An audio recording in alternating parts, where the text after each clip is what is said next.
So we are having bread jam and Bournvita. This is my first solo trip. पण solo ट्रिपच का हाच प्रश्न मला पण पडला होता जेव्हा मी जानेवारी 23 मध्ये सोलो ट्रिपचा विचार करत होतो. पूर्ण वर्ष मी फक्त विचारच करत होतो. मागचा 1 महिना झाला मी आणि माझा मित्र बनारसचा प्लॅन करत होतो आणि लास्ट मोमेंटला माझ्या मित्राने प्लॅन कॅन्सल केला. सोलो ट्रिप मध्ये असं नाही होत. तुमचे डिसिजन तुम्ही स्वतः घेता. म्हणून 29 तारखेला ठरवलं that I will be going on my first solo trip to celebrate my 31st.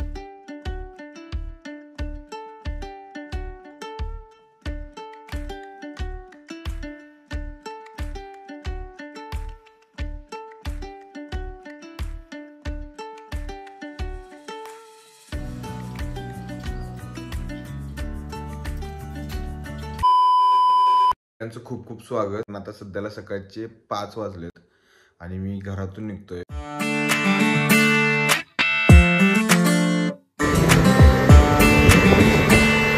Train late होती म्हणून दुपारी 2 वाजता हॉस्पिटलला पोहोचली. माझी ट्रेन आली. आम्ही हॉस्पिटलच्या स्टेशन मधून बाहेर पडलो. इतक्यात जाम भूक लागली होती. रिक्षावाल्यानं हॉस्पिटल बस स्टँड समोरच्या उडपी हॉटेलमध्ये नेऊन सोडलं.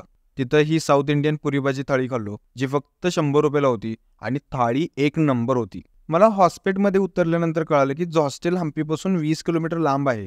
मग काय शेअरिंग ऑटो केलं आणि मी पोहोचलो हॉस्टेलला. तिथं त्यांची एक ॲक्टिव्हिटी होती, सनसेट हाईक. सगळे पुढे निघून गेल्यामुळं मी एकटाच रस्ता शोधत सनसेट बघायला गेलो. तर आता हॉस्टेलमध्ये चेक इन केलं आहे आणि हॉस्टेलच्या मागच चेक इन केलं आहे आणि हॉस्टेलच्या मागच एक असं डोंगर आहे. तर त्या डोंगरावरती हाईक करण्यासाठी चाललो आहे. म्हणजे डोंगराच्या पलीकडे सनसेटचा व्ह्यू दिसतो. पण आता ॲक्च्युली इथून जायचं कुठून? मुंग्या.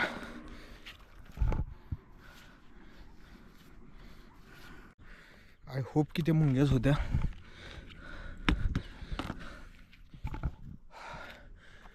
ॲक्च्युली मला यायला थोडा उशीर झाला.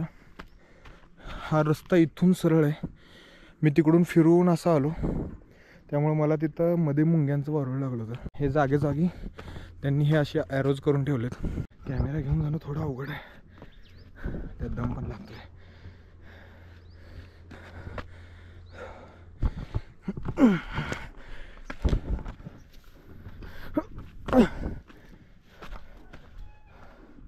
हो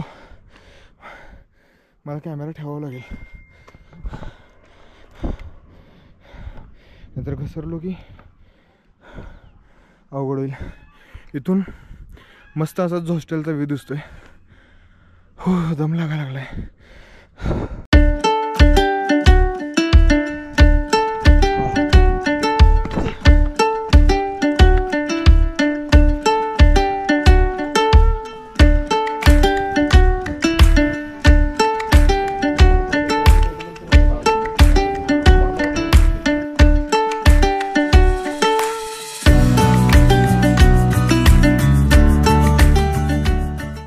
Why they have paintings of dogs? Because they do have dogs, they do have cats.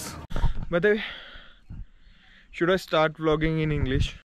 2024 मध्ये फिजिकल हेल्थवरती जास्त लक्ष द्यायला पाहिजे. हां तर खाली कमेंट करून सांगा की मी इंग्लिशमध्ये व्लॉगिंग चालू करायला पाहिजे का? त्यानं काय होईल, माझी इंग्लिश पण इम्प्रूव्ह होईल. हम्पीला आलोच होतो सनरायझेस बघायला म्हणून सकाळी लवकर उठून सनराईज बघितलं. काल मी ज्यावेळेस चेक इन केलं त्यावेळेस मी इथले जे बाईक रेंट करतात त्यांना विचारलं की मला बाईक रेंटवरती पाहिजे. इथले जे बाईक्स आहेत ते हम्पीमध्ये रिक्षावाले अलाउड करत नाहीत. त्यामुळे ते रिक्षावाले पोलिसांना फोन करून सांगतात आणि पोलीस खूप हेवी चार्जेस लावतात असं ते मला सांगत होते. आता हॉस्टेलवरून हम्पीला जायचं कसं म्हणून मी सायकल रेंट केली. And I am riding this beautiful bicycle.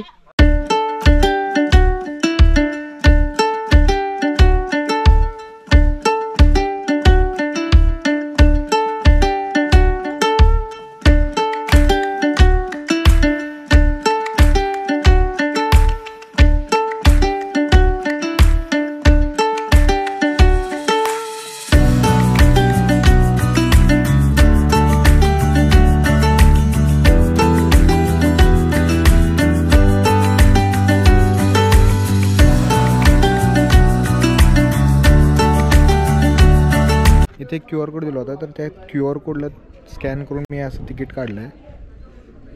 जर तुम्हाला तिकीट लाईनला उभारून जर तिकीट काढायचं नसेल तर it is a good way. आणि हे I guess archaeological survey of इंडियाच्या बऱ्याच मॉन्युमेंट्सवरती अवेलेबल आहे.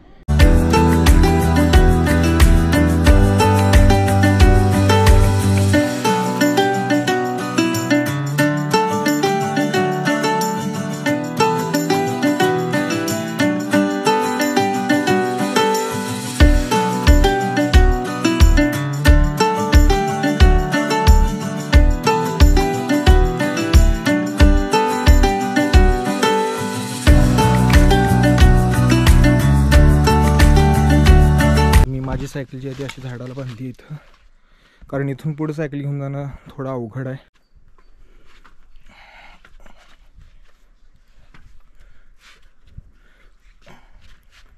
रिटर्न येताना मला जॉर्जिया भेटली. ती पण परत हॉस्टेलला जात होती. तिने एकच शॉर्टकट सांगितलं. Just tell me how much kilometres we are saving from doing this. Oh, but look, a lot. A lot? Instead of going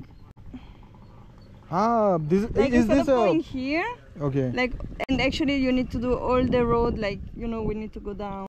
Maybe We just 8 go there. kilometers we are saving Let's by go. this. Yes, that's good. That's I very think good. ज्या शॉर्टकटनं माझे 8 kilometre cycle चालवायचं वाचवलं. Thank God the ferry exists. त्यानंतर रात्री 31st celebrate केलं आणि दुसऱ्या दिवशी न्यू इयरचं सनराईज बघून मी परत सोलापूरला निघालो.